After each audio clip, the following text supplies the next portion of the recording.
Hello everyone. आप सभी का प्योर एनसीईआरटी क्लासेस में स्वागत है। इस वीडियो में हम करने वाले हैं क्लास 8 साइंस का chapter number 3 coal and petroleum. तो आगे बढ़ते हैं, इंट्रोडक्शन देख लेते हैं। We use various material for our basic need. हम अपने बेसिक नीड को पूरा करने के लिए बहुत सारे मटेरियल का यूज़ करते हैं। कुछ तो उसमें नेचर में हमें अपने आप ही मिल जाते हैं और कुछ जो होते हैं वो मैन मेड होते हैं, यानी हमने जो ह्यूमन के द्वारा क्रिएट किया गया है। तो यहाँ पे एक लिस्ट बनानी है आपको, जो कि एक कॉलम में आपको लिखना है वो उन चीज़ों का नाम जो कि नेचर के द्वारा दिए मिलता है हमें, नेचुरल है, और दूसरा मैन मेड चीज़ों के बारे में। Does this list include air, water, soil? क्या इनमें, अगर आप नेचुरल चीज़ों में देखेंगे तो ज़रूर ये जो air, water, soil and mineral वो ज़रूर प्रेजेंट होंगे। Since all these are obtain from nature, क्योंकि ये सब हमें नेचर से मिलता है, इसीलिए हम इसे कहते हैं नेचुरल रिसोर्सेज। तो यहाँ पे एक छोटा सा डेफिनेशन है नेचुरल रिसोर्सेज का, जो आपको पता होना चाहिए कि all those materials which we obtain from nature are known as natural resources. ठीक है, for example air, water, soil and minerals. यहाँ पे बूझो कह रहा है, can we use all our natural resources forever? क्या हम अपने नेचुरल रिसोर्सेज को हमेशा यूज़ कर सकते हैं? मतलब ये कभी ना ख़त्म होने वाली चीज़ें हैं। तो can air, water and soil be exhausted by human activities? क्या जो एयर है, वाटर है, सॉइल है, ये एक दिन ख़त्म हो जाएंगे? हमारे हम जो कर रहे हैं, ह्यूमन जो इसको यूटिलाइज कर रहे हैं, तो हमारे द्वारा ये ख़त्म कर दिए जाएंगे? You have already studied about water in class 8 and is water a limitless source? आपने क्लास 7 में वाटर के बारे में पढ़ा था। तो क्या आप बताइए कि जो वाटर है हमारे पास वो लिमिटलेस है, वो कभी नहीं ख़त्म होने वाला है? तो आप in the light of availability of the various resources in nature, natural resources can be broadly classified into two kind. जो नेचुरल रिसोर्सेस है उनको हम, जो कि नेचर में प्रेजेंट है, जो कि नेचर हमें देता है, जो हमें नेचर से प्रोवाइड किया जाता है, वो दो प्रकार के होते हैं, या फिर दो कैटेगरी में उनको क्लासिफाई किया गया। पहला है इनएग्जॉस्टिबल नेचुरल रिसोर्सेज और दूसरा होता है एग्जॉस्टिबल नेचुरल रिसोर्सेज। तो इनएग्जॉस्टिबल नेचुरल रिसोर्सेज क्या होते हैं? ये रिसोर्सेज अनलिमिटेड क्वांटिटी में नेचर में प्रेजेंट होता है, जो कि कभी नहीं ख़त्म होगा। हम कितना भी उसको यूटिलाइज कर ले वो हमेशा हमेशा के लिए रहेगा। जैसे कि फॉर एग्जांपल सनलाइट और एयर, हम इनको कितना भी यूटिलाइज कर लें, इसीलिए आजकल सोलर पैनल और ये सोलर एनर्जी का इस्तेमाल बड़े लेवल पे बढ़ रहा है। हमारी कंट्री भी उसमें आगे बढ़ रही है, इसीलिए हम सोलर एनर्जी की तरफ शिफ्ट हो रहे हैं। तो तो एक बार डेफिनेशन प्रॉपर तरीके से जान लेते हैं। ये these resources are present in unlimited मतलब क्वांटिटी, यानी ये जो रिसोर्सेज है वो लिमिटलेस क्वांटिटी में हमारे में नेचर में प्रेजेंट है। ठीक है, are not likely to be exhausted by human, और ह्यूमन एक्टिविटीज़ कितनी भी हो, इसको लेके कितना भी हम यूटिलाइज कर लें, ये ख़त्म होने वाले नहीं हैं। सेकेंड डिस्कस करते हैं exhaustible natural resources. Exhaustible natural resources क्या होते हैं? The amount of these resources in nature is limited. इन सब का जो अमाउंट होता है एग्जॉस्टिबल नेचुरल रिसोर्सेज का, वो क्या है, लिमिटेड अमाउंट में प्रेजेंट होता है। अगर हम उसको ज़रूरत से ज़्यादा इस्तेमाल करेंगे या फिर वेस्ट करेंगे तो ये एक दिन वो ख़त्म हो जाएंगे, यानी हमारे आगे आने वाले जनरेशन को वो नहीं मिल पाएगा। They can be exhausted by human activities, और इसीलिए ये अगर हम इसको ज़्यादा ओवर यूज़ करेंगे तो ये एग्जॉस्ट हो जाएगा। एग्जाम्पल देख लेते हैं इसका क्या है। Forest, wildlife, minerals, coal, petroleum, natural gas etcetera. Activity 3.2 देखते हैं क्या है इसमें। टेक सम कंटेनर, कुछ कंटेनर लेना है, उनमें क्या फिल करना है, या तो आप पॉपकॉर्न फिल कर लीजिए, या फिर पीनट, रोस्टेड ग्राम, या फिर toffee.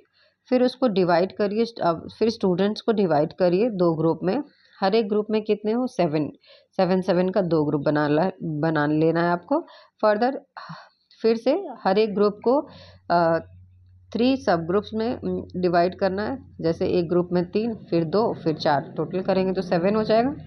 Level them as first, second and third generation. तो जब सबसे पहले जो आपने लिया ग्रुप वो फर्स्ट जनरेशन हो गया, उसके नीचे जो सब कैटेगरी हमने किया वो सेकेंड जनरेशन, और सबसे लास्ट में जो डिवाइड किया वो थर्ड जनरेशन। तो these sub groups represent the consumer, ये जो सब ग्रुप हमने बनाया वो कंज्यूमर को रिप्रेजेंट कर रहा है। As the population is growing, क्योंकि पॉपुलेशन काफ़ी तेज़ी से हमारा ग्रो कर रहा है, तो सेकेंड एंड थर्ड जनरेशन जो है लार्जर नंबर ऑफ कंज्यूमर है, ज़्यादा नंबर उनकी ज़्यादा है।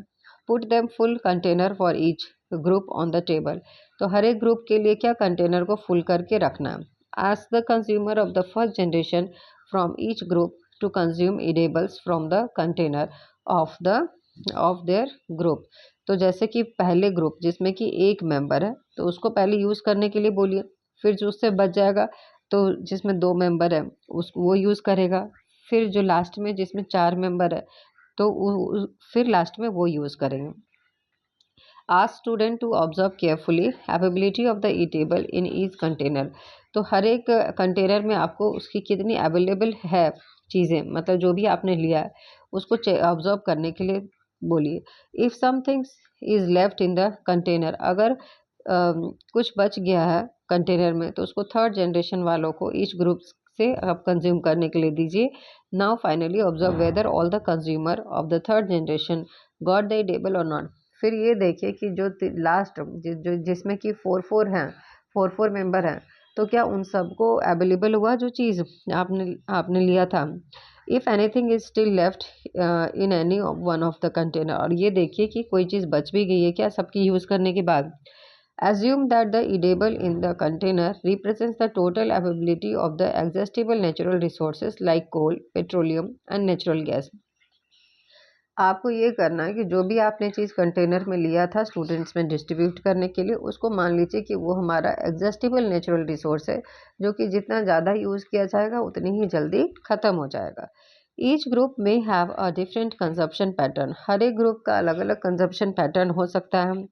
Are the earlier generation of any group too greedy, क्या पहले के जो जनरेशन के जो पहले आए जनरेशन वाले लोग, क्या उनमें से कोई ग्रीडी भी था, लालची भी था। It may be that the earlier generation in some groups were concerned about the coming generation and left something for them. तो उसमें ये भी हो सकता है कि वो जो पहले के जनरेशन के लोग की मतलब वो ज़्यादा ग्रीडी ना हो अपने लिए, और फिर अपने के बाद आने वाले तो खुद से बाद आने वाले लोगों के लिए वो कुछ छोड़ दें ताकि उन्हें भी अवेलेबल हो जाए things. In this chapter, we will learn about some exhaustible natural resources like coal, petroleum and natural gas. तो हम इस चैप्टर में कुछ एग्जॉस्टिबल नेचुरल रिसोर्सेज के बारे में पढ़ेंगे, जैसे कि कोल, पेट्रोलियम और natural gas. These were formed from dead remains of the living organism, यानी जो फॉसिल होता है जिसे हम फॉसिल और इसे हम फॉसिल कहते हैं। तो फॉसिल क्या होता है, ये डेड रिमेन है, जब लिविंग ऑर्गेनिज्म मर जाते हैं उनसे ये हमारा फॉसिल तैयार होता है। नेक्स्ट टॉपिक देख लेते हैं 3.1। सबसे पहले हम पढ़ रहे हैं कोल के बारे में। You may have been seen coal और heard about it. It is as hard as a stone and it black in colour. तो सबने कोयला देखा होगा, तो कोयले का कलर कैसा होता है, ब्लैक होता है और एक पत्थर के जैसा दिखता है आपको ये। Coal is one of the fuel use to cook food. ज़्यादातर पहले के टाइम पे, जो अभी भी थोड़ा बहुत यूज़ किया जाता है कोल को एज अ कुकिंग फ्यूल, ठीक है, खाना बनाने के लिए। Earlier it was use in railway engine, पहले और उससे भी पहले क्या यूज़ किया जाता था, ये रेलवे में इंजन में रेलवे इंजन में यूज़ किया जाता था ताकि स्टीम प्रोड्यूस हो और उससे जो है इंजन को चलाया जा सके। ये अभी भी यूज़ किया जाता है किसमें, थर्मल पावर प्लांट्स में, ताकि हम इलेक्ट्रिसिटी प्रोड्यूस कर सकें। Coal is also use as fuel in various industry, और बहुत सारे इंडस्ट्रीज में भी कोल का इस्तेमाल होता है as a fuel. Story of coal, where do we get coal from and how it is form. तो कोल हमें मिलता कहाँ से और ये कैसे फॉर्म होता है। About 300 million year ago the earth has dense forest in low laying wetland area.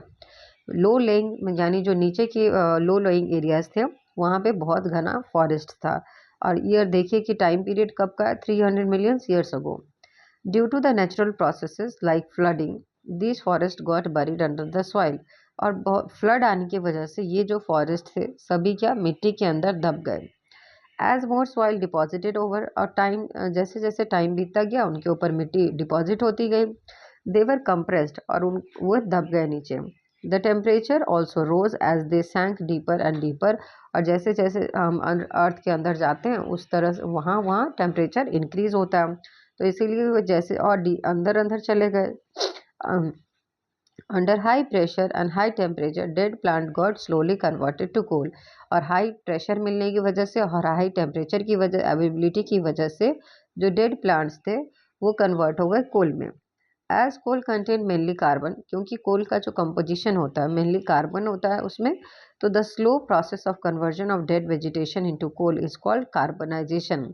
और इसीलिए जो प्रोसेस होता है एक ऐसा स्लो प्रोसेस जिसमें क्या होता है, डेड वेजिटेशन जो होता है वो कोल में कन्वर्ट हो जाता है, उसे हम कार्बनाइजेशन कहते हैं। Since it was from the remains of vegetation, coal is also called a fossil fuel, क्योंकि ये वेजिटेशन से बनता है और इसीलिए हम इसे फॉसिल फ्यूल कहते हैं। A coal mine is shown in figure 3.2। आगे हम देखेंगे कि कोल माइन कैसा दिखता है। तो आपने हो सकता है रियल लाइफ में कोल माइन देखा होगा किसी किसी ने, और नहीं तो ये इमेज आप देख सकते हैं। When heated in air, carbon burns and produces mainly carbon dioxide gas. जब हम कोल को जलाते हैं तो क्या मिलता है हमें, उसमें से कार्बन डाइऑक्साइड गैस निकलती है। Coal is processed in industry to get some useful product such as coke, coal tar and coal gas. तो आपको बाई प्रोडक्ट ऑफ यहाँ पे कोल के बारे में पता होना चाहिए। एग्जाम में क्वेश्चन डायरेक्टली इसमें से पूछा जाता है कि ये बताइए कि इसमें से बाई प्रोडक्ट ऑफ कोल क्या क्या है। तो आपको ऑप्शन दिया जाएगा, वहाँ से आपको चूज़ करना है। तो ये लाइन को मार्क कर लीजिएगा और इसको हमेशा ध्यान रखिएगा कि कोल का जब प्रोसेस किया जाता है तो हमें और क्या क्या यूज़फुल प्रोडक्ट मिलता है। तो हमें कोक, कोल तार और कोल गैस मिलता है। ठीक है, तो सबसे पहले हम कोक के बारे में पढ़ेंगे। कोक जो होता है इट इज़ अ टफ होता है, पोरस होता है, यानी उसमें छोटे छोटे छेद होते हैं, एंड ब्लैक सब्सटेंस, काले रंग का होता है। It is as an almost pure form of carbon, और ये प्योर फॉर्म ऑफ कार्बन है। Coke is used in the manufacture of steel and the extraction of many metals. बहुत सारे मेटल का ओर से मेटल्स को निकालने का जो प्रोसेस होता है उसमें भी कोक का इस्तेमाल किया जाता है। नेक्स्ट है कोल तार। It is a black thick liquid, एक काले कलर का थिक लिक्विड होता है विद एन अनप्लीजेंट स्मेल उसकी खराब स्मेल होती है। It is a mixture of about 200 substances. इसमें कोल तार जो होता है इसमें 200 सब्सटेंसेस का मिक्सचर होता है। Product obtain from coal tar are used as starting material for manufacturing various substances used in everyday life and in industries.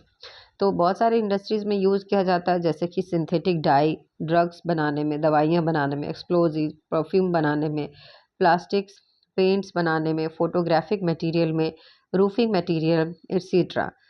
Interestingly, naphthalene balls are used to repel moths and other insects are also obtained from the coal tar.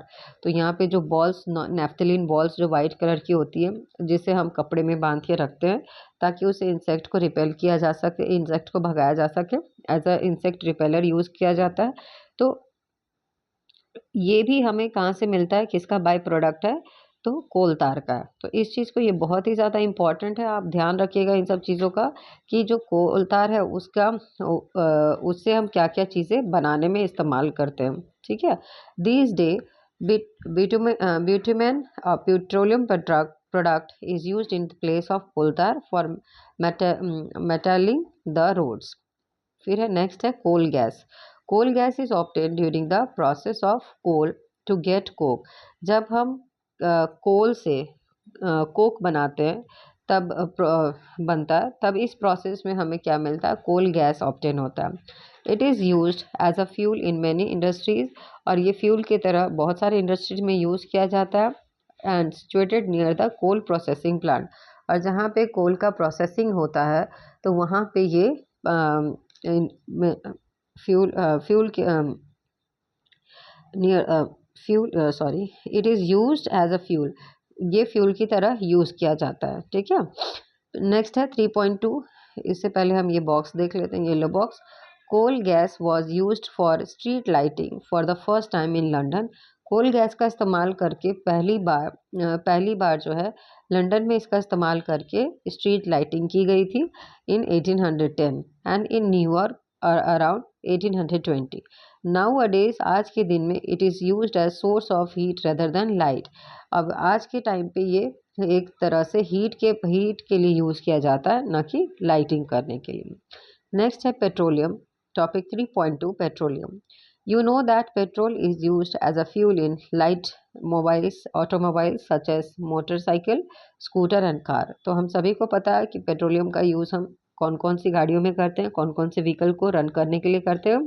तो जो light vehicle होते हैं उसमें हम petroleum का इस्तेमाल करते हैं, जैसे मोटरसाइकिल, स्कूटर एंड कार्स। जो हैवी मोटर्स व्हीकल होते हैं जैसे कि ट्रक हो गया, ट्रैक्टर्स हो गया, वो डीजल पे रन करते हैं। लेकिन आजकल कुछ लाइट व्हीकल्स भी हैं जो कि diesel as a fuel use होता है, जिसमें कार्स में। Petrol and diesel are obtain from a natural resources called petroleum. जो पेट्रोल और डीजल है वो कहाँ से ऑब्टेन होता है? वो हमें एक नेचुरल रिसोर्स जिसका नाम है पेट्रोलियम, वहाँ से मतलब उसके एज अ बाई प्रोडक्ट हमें पेट्रोल और डीजल मिलता है। The word petroleum is derived from petra, यानी पेट्रा मतलब रॉक। जो वर्ड है पेट्रोलियम वो कैसे बना? तो पेट्रा प्लस ओलियम, यानी पेट्रा का मतलब रॉक और ओलियम का मतलब oil. As it is mined from between the rock under the earth as shown in figure 3.4। यानी रॉक और ये कहाँ पे मिलता है हमें? पेट्रोलियम जो ऑब्टेन किया जाता है वो माइंड किया जाता है कहाँ से? रॉक और अर्थ के अंदर होता है, ठीक है, बीच में होता है। Petroleum was formed from organism living in the sea. Petroleum बना कैसे? जो ऑर्गेनिज्म सी में रह रहे थे, एज दीज ऑर्गेनिज्म डाइड, जब ये मर गए मतलब डाई हो गए, तो their body settled at the bottom. उनकी जो बॉडीज था वो बॉटम सी के बॉटम में सेटल हो गए और लेयर से, सैंड के लेयर से और क्ले के लेयर से वो कवर्ड हो गए।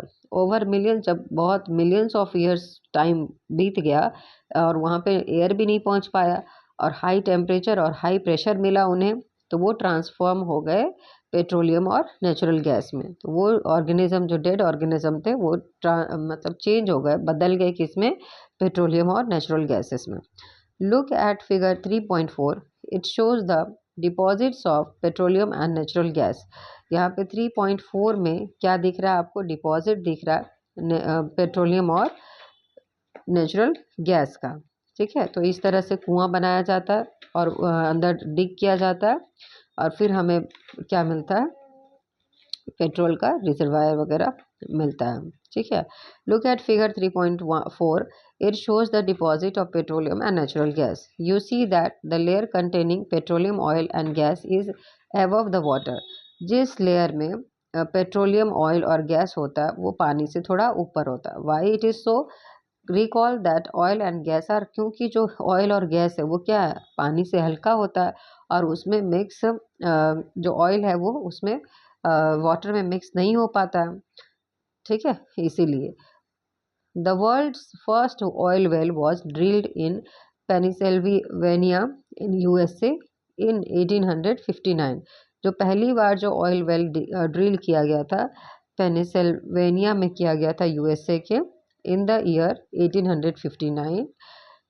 8 years later, 8 साल बाद 1867 में oil was strucked at Makum in Assam in India. Oil is found in Assam. हमारे देश में कहाँ कहाँ ऑयल पाया जाता है? Assam, Gujarat, Mumbai, Mumbai high and in the river basins of Godavari and Krishna, ठीक है। तो ये आप ध्यान में रखिएगा। अब हम रिफाइनिंग कैसे करते हैं पेट्रोलियम को? तो petroleum is a dark oily liquid. Petroleum क्या है, कैसा दिखता है वो? तो डार्क कलर का ऑयली लिक्विड है। It has an unpleasant order. आपने कभी कभी स्मेल किया होगा पेट्रोल, अगर आप कभी पेट्रोल पंप पे गए हों अपने व्हीकल में डलवाने के लिए पेट्रोल, तो आपको स्मेल, आपने ज़रूर उसका स्मेल लिया होगा। It is a mixture of various constituent petroleum such as petroleum gas. उसमें क्या क्या होता है पेट्रोलियम में? Petroleum gas, petrol, diesel, lubricating oil, paraffin wax, etcetera. The process of separating the various constituent fractions of the petroleum is known as refining. और इन सब को पेट्रोलियम से, इन सब को पेट्रोल, डीजल, इन सब को अलग करने का जो प्रोसेस होता है उसे हम कहते हैं रिफाइनिंग। और it is carried out in a petroleum refinery. और ये किया कहाँ जाता है? तो ये पेट्रोलियम रिफाइनरी में किया जाता है। Various constituent of petroleum and their gases are given in table 3.1। तो अलग अलग जो पेट्रोलियम के कंस्टिट्यूएंट है और उनके यूजेस हैं वो आगे टेबल 3.1 में दिया गया है। Many useful substances are obtain from petroleum and natural gas. तो पेट्रोलियम और नेचुरल गैस से बहुत सारे यूजफुल सबस्टांस हमें मिलते हैं। ये जो टर्म है और इन्हें हम कहते हैं पेट्रोकेमिकल्स। जो सबस्टांस हमें पेट्रोलियम और नेचुरल गैस से मिलते हैं उसे हम कहते हैं petrochemicals. This are used in manufacture of, और इनका इस्तेमाल हम डिटर्जेंट बनाने के लिए, फाइबर्स बनाने के लिए, जैसे पॉलिस्टर, जो सिंथेटिक फाइबर होते हैं हमारे, पॉलिस्टर, नायलॉन, एक्राइलिक, इन सब को बनाने के लिए इस्तेमाल किया जाता है। या पॉलीथीन और दूसरे जो मैनमेड प्लास्टिक्स हैं उनको बनाने के लिए इस्तेमाल किया जाता है। हाइड्रोजन गैस है, इसमें से ऑब्टेन किया जाता है नेचुरल गैस में से, और इसका इस्तेमाल फर्टिलाइजर के प्रोडक्शन में किया जाता है, जैसे urea. Due to its great commercial importance petroleum is also called black gold. और इस टर्म को आप ज़रूर से याद रखिएगा कि इतने सारे wide varieties of petroleum products जो है बनाए जाने के कारण, इतना ज़्यादा इम्पोर्टेंस होने के कारण पेट्रोलियम का, तो इसे हम कहते हैं ब्लैक गोल्ड। ठीक है, आगे बढ़ते हैं। एक बार ये 3.1 टेबल भी देख लेते हैं। Petroleum gas in liquid form यानी एलपीजी, उसका फुल फॉर्म क्या होता है एलपीजी का? Liquefied petroleum gas. यूज़ क्या है इनका? Fuel for home and industry, घर में इस्तेमाल करते हैं फ्यूल के तौर पे या फिर इंडस्ट्रीज में। सेकेंड है पेट्रोल।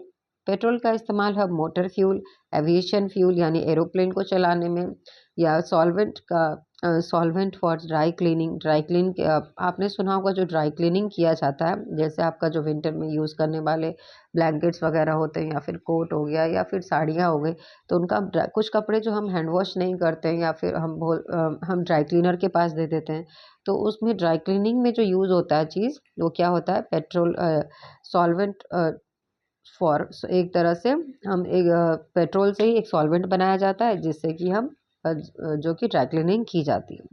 फिर है केरोसिन। केरोसिन का इस्तेमाल पहले, अब तो कम हो गया, पहले स्टोव के फ्यूल के लिए इस्तेमाल होता था, लैंप को जलाने के लिए या फिर जेट एयरक्राफ्ट्स के लिए। डीजल का इस्तेमाल व्हीकल्स को रन करने के लिए, ज़्यादातर हैवी व्हीकल्स को रन करने के लिए या इलेक्ट्रिक जनरेटर्स में इस्तेमाल होता है। लुब्रिकेटिंग ऑयल का लुब्रिकेशन के लिए। पैराफिन वैक्स का ऑइंटमेंट के यूज़ कर एज एन ऑइंटमेंट या फिर कैंडल, वैसलीन एक्सेट्रा में बनाने के लिए इस्तेमाल होता है। ब्यूटेन का इस्तेमाल पेंट, रोड रोड सरफेसिंग करने के लिए इस्तेमाल किया जाता है। अब यहाँ पे नेक्स्ट टॉपिक देख लेते हैं 3.3 natural gas. Natural gas is very important fossil fuel. जो नेचुरल गैस है वो बहुत ही ज़्यादा इंपॉर्टेंट फॉसिल फ्यूल है, क्योंकि it is easy to transport through pipes, क्योंकि इसको पाइप के थ्रू आसानी से इसको ट्रांसपोर्ट किया जा सकता है। Natural gas is stored under high pressure and compressed natural gas. और जो नेचुरल गैस है उसको हम हाई प्रेशर के अंडर स्टोर कर सकते हैं, और जिसे हम कहते हैं सीएनजी। सीएनजी का फुल फॉर्म होता है कंप्रेस्ड नेचुरल गैस, जो कि आजकल व्हीकल में इस्तेमाल किया जाता है व्हीकल को रन करने के लिए। ऑटो वगैरह चलता है ना सीएनजी, कार्स में भी यूज़ होता है। तो CNG is used for power generation, power को जनरेट करने के लिए हम सीएनजी का इस्तेमाल करते हैं। It is now being used as a fuel for transport vehicle. आजकल जो है इसका इस्तेमाल ट्रांसपोर्ट में एज अ फ्यूल किया जाता है, क्योंकि ये इससे जो है पॉपुलेशन नहीं, पोल्यूशन बहुत कम हो गया, इससे पोल्यूशन को कंट्रोल किया गया है। इट इज़ क्लीनर फ्यूल, और इसीलिए सीएनजी को कहा जाता है एक क्लीन फ्यूल। ठीक है, तो ये भी पॉइंट याद रखिएगा कि जो सीएनजी है वो एक क्लीनर फ्यूल है। The great advantage of CNG is that it can be used directly for burning in homes and factories where it can be supplied through pipes. इसको pipes के through हम supply कर सकते हैं।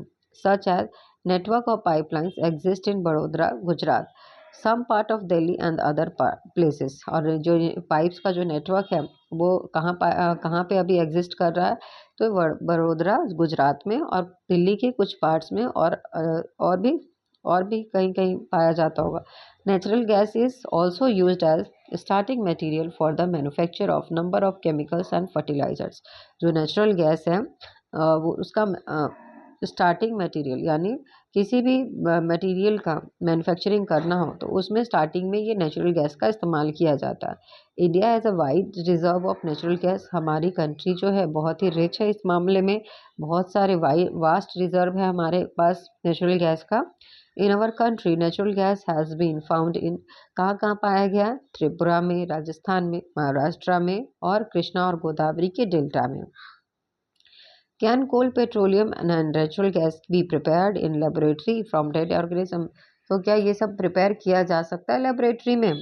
No, their formation is very slow, क्योंकि इनका जो formation है बहुत स्लो है और बहुत लंबा टाइम, मिलियंस ऑफ ईयर्स लगते हैं इनको फॉर्म करने में, इसीलिए हम बिल्कुल भी इसे लेबोरेटरी में प्रिपेयर नहीं कर सकते हैं। और इनको फॉर्म करने के लिए इस तरह का कंडीशन ही क्रिएट नहीं होगा लैब में, इसलिए हम इसको लेबोरेटरी में प्रिपेयर नहीं कर सकते हैं। ठीक है, आगे बढ़ते हैं। आगे है topic 3.4, some natural resources are limited. कुछ जो नेचुरल रिसोर्सेज हैं हमारे पास वो लिमिटेड है, तो इनको सोच समझ के ही हमें खर्च करना होगा। You have studied in the beginning of the chapter that some natural resources are exhaustible like fossil fuel, forest, minerals, etc.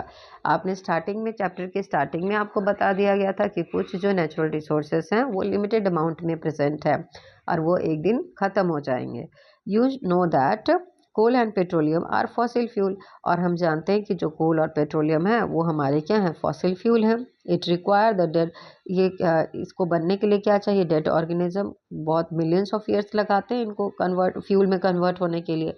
On other hand known as the known reserves of these will last only for few hundred year, और मतलब ये जो बचे हुए हमारे पास वो कुछ साल ही चलेंगे हमारे पास। ठीक है, कुछ 100 साल चलने वाले हैं।